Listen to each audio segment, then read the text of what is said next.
Have you ever wondered why the grand ancient castle on top of the Emerald Hill was completely silent, and why none of its Pokémon had woken up for 100 years? Deep within the heart of the Viridian Forest, a mysterious purple mist had wrapped itself around the towering stone walls, locking a great secret inside. Tonight, an adorable electric yellow mouse creature with glossy black eyes, distinct rosy red circular cheeks, long pointed ears with black tips, and a lightning bolt-shaped tail was walking through the velvety grass. Pikachu held a small, dim lantern that threw warm, dancing shadows against the ancient trees.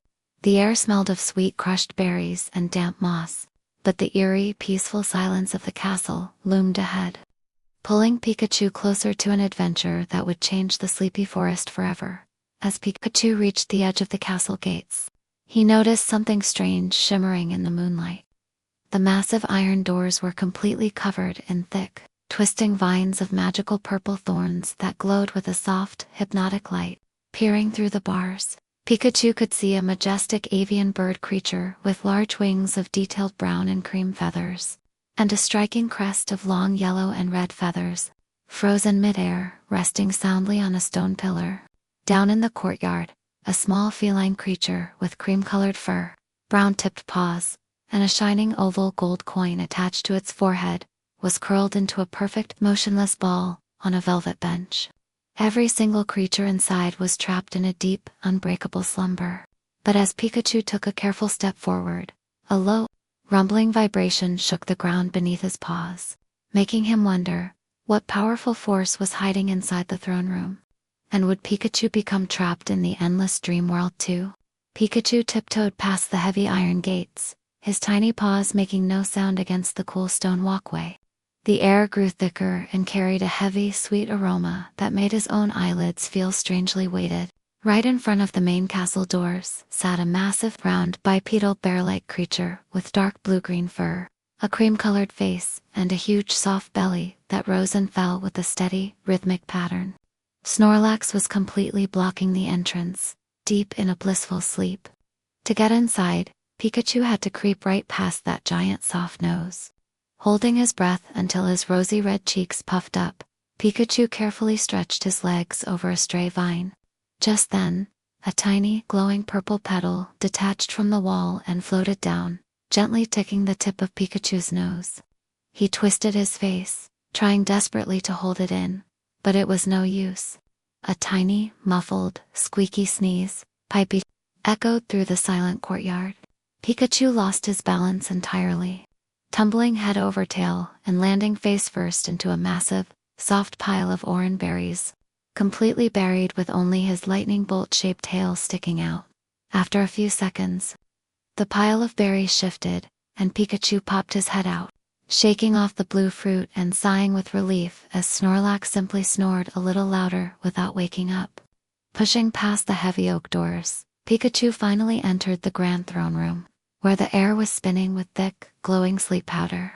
There, resting on a plush velvet cushion, was Prince Slakoth, a sleepy, slow-moving brown sloth creature with dark rings around its big lazy eyes and shaggy relaxed fur.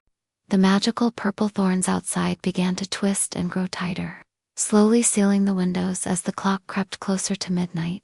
Pikachu realized that if he didn't find a way to break the spell right now, the entire castle would be locked away from the world forever. But how could a little electric mouse wake an entire kingdom without causing any loud, frightening chaos?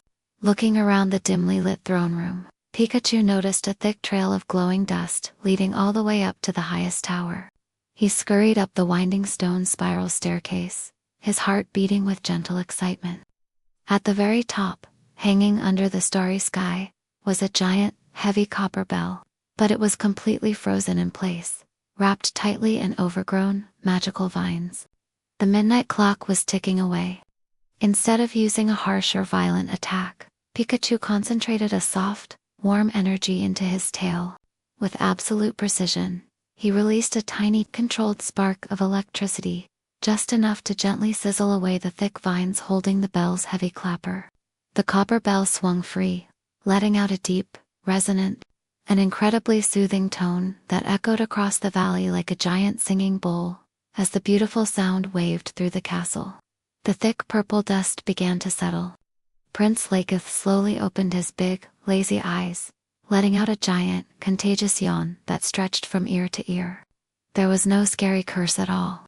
The poor prince had simply thrown such a huge, so wonderful summer festival for his friends that his natural, heavy yawning had accidentally put the whole kingdom to sleep. Now, the magical thorns melted away into floating, harmless stardust. The entire forest felt peaceful and light. Pikachu crawled into a small velvet hammock, right next to the sleepy prince, feeling his own muscles grow heavy and relaxed. The cool night wind whispered softly through the open windows, and as Pikachu closed his eyes, his rosy red cheeks gave one last dim glow. If you loved drifting off into this cozy adventure with Pikachu, make sure to gently tap that subscribe and like button so we can explore more magical bedtime stories together. Good night, little trainers, and sweet dreams.